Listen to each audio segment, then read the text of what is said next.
Hello friends, 5 most important question of foreign exchange exposure and risk management. यह video CA CME students के लिए है, SFM AFM students के लिए है, रजिस्टर्ड अनरजिस्टर्ड स्टूडेंट्स के लिए है। आपने अपने क्लासेस कंप्लीट कर लिया है, रिवीजन भी कंप्लीट हो गया है। ये 5 क्वेश्चंस और भी अलग से देख लीजिएगा। इसका यह मतलब नहीं है कि बाकी के क्वेश्चन इंपॉर्टेंट नहीं है, सारे क्वेश्चन इंपॉर्टेंट है। ये क्वेश्चन अपने हाथ से आपको करके देखने हैं। सबके सॉल्यूशंस ग्रुप में मैंने पोस्ट कर दिए हैं, आप डाउनलोड कर सकते हैं। आप मुझे कमेंट में जरूर बताइएगा कि कौन से क्वेश्चंस आपके नहीं हुए हैं, ताकि मुझे आइडिया लगे और कौन से क्वेश्चन आपके हुए हैं। इस चैनल को सब्सक्राइब कर लीजिए, क्योंकि आगे भी इस सीरीज को हम कंटिन्यू करेंगे और इस पूरे सीरीज को हम एंड करेंगे। हर एक चैप्टर के इंपॉर्टेंट क्वेश्चंस आपको मैं यहाँ पर बताने वाला हूँ, दिखाने वाला हूँ।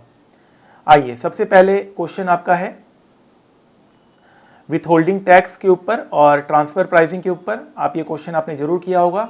USA based company is planning to set up a software development unit in India.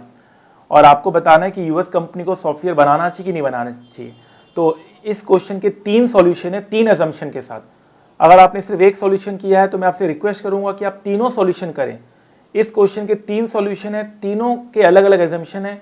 Exam में अगर क्वेश्चन का थोड़ा लैंग्वेज चेंज कर देता है तो आपको सिर्फ एक ही सॉल्यूशन लिख कर आना है। तो आप तीनों सॉल्यूशन देखिएगा, तीनों का अलग अलग आंसर है, तीनों के अलग अलग एजम्पशन है। Fine sir.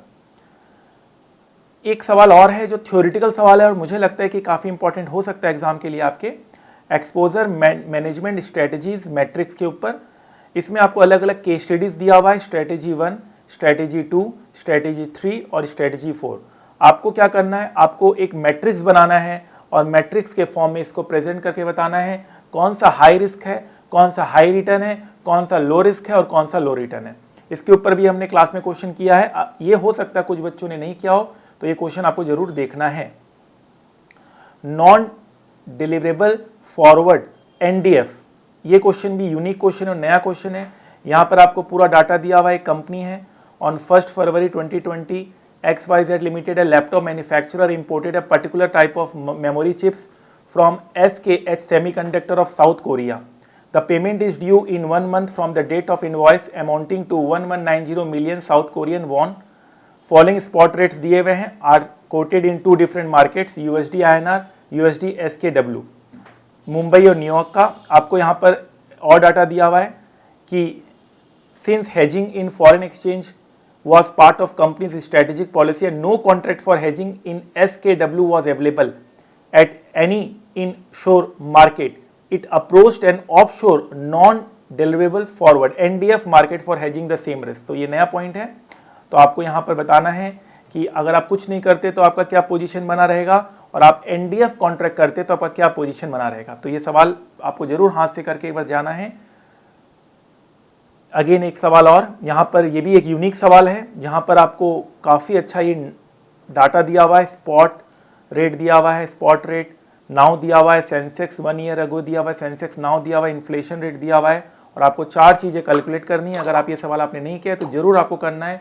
Compute the nominal rate of return to US investor, compute real depreciation and appreciation, what should be the exchange rate if relevant PPPT holds and what will be the real return to Indian investor in Sensex. तो बिल्कुल unique सवाल है और ये सवाल आपको हाथ से जरूर करना है।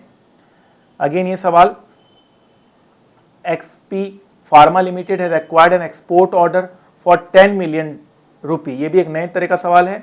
For formulations to an European company, the company has also plan to import bulk drugs worth 5 million from a company in UK. The proceeds of exports will be realized in 3 months from now and the payment for imports will be due after 6 months from now.